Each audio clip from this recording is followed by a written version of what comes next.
Senator Shaheen. Thank you, Madam Chair, and thank you to each of our witnesses for your testimony today.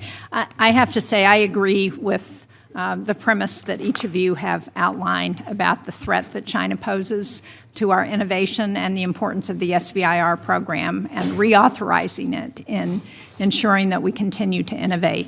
I want to point out that last week the minority on the Foreign Relations Committee issued a report on China that talks about the threat from China and the decisions that have been made in the first 6 months of this administration that cede America's leadership in a whole range of issues. And one of the report's findings highlighted how America's withdrawal from international organizations cedes influence to China, which is in response has increased its contributions and personnel across a whole range of international bodies. And by proposing a near zeroing out of U.S. contributions to international organizations like the World Intellectual Property Organization, WIPO, the administration risks allowing China to be the dominant voice in international discussions about the future of IP protections, including patents, copyrights, and trademarks. So I would ask each of you how America's small businesses benefit from participation in international bodies like the World Intellectual Property Organization. One of my favorite statistics about small businesses is that they create 16 times more patents than large businesses. So what happens around the IP protections that you all have outlined is critical. So why is it important that the United States participate in those kinds of bodies that provide those protections for our small businesses? There's an interesting quote from Chinese leader Xi, who said that the country that controls standards and patents controls the world, and they understand that very well. And they have a national strategy, a 2035 strategy, to be a world leader in setting the standards. If you think about standards, in many respects, they're like language. They set the grammar, they set the vocabulary, the idiom, and the country that sets, is in control of the language, controls the dialogue, controls the thought, controls the innovation in the sphere.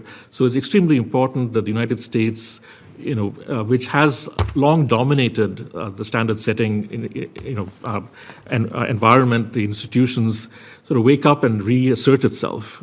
It's sort of, we have been in the lead for so long, like the proverbial story of the rabbit and the hare. We have sort of taken a nap, and so the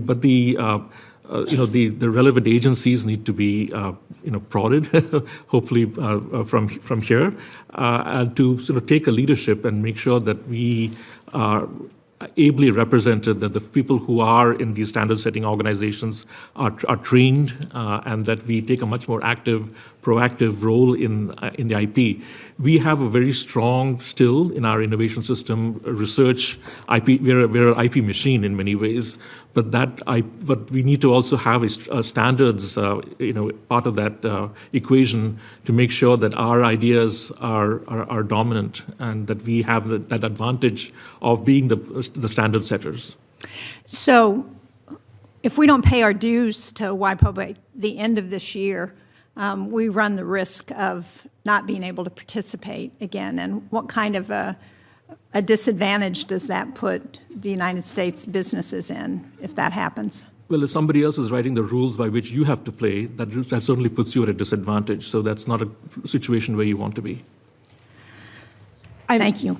Yes, if I may add, I think one of the underestimated risks of China's approach is that Beijing has co-opted international organizations, including and especially standard-setting organizations and intellectual property organizations.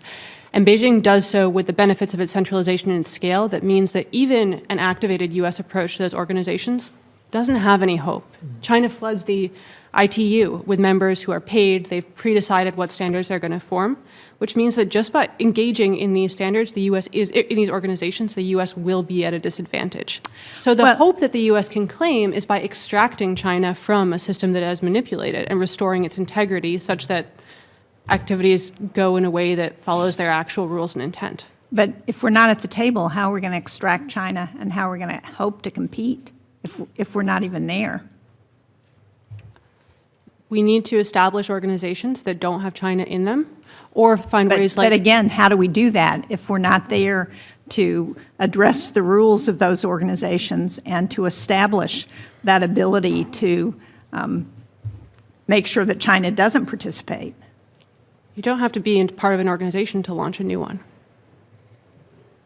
Are we in the process of doing that? I think that the most strategically significant move with international organizations the U.S. could make right now would be to revoke China's permanent normal trade relations status. It's a World Trade Organization move, not a WIPO. Oh, I wouldn't disagree with that at all. I think that is not a bad move. And then you could have trickle-down effects throughout other organizations that Beijing has co-opted.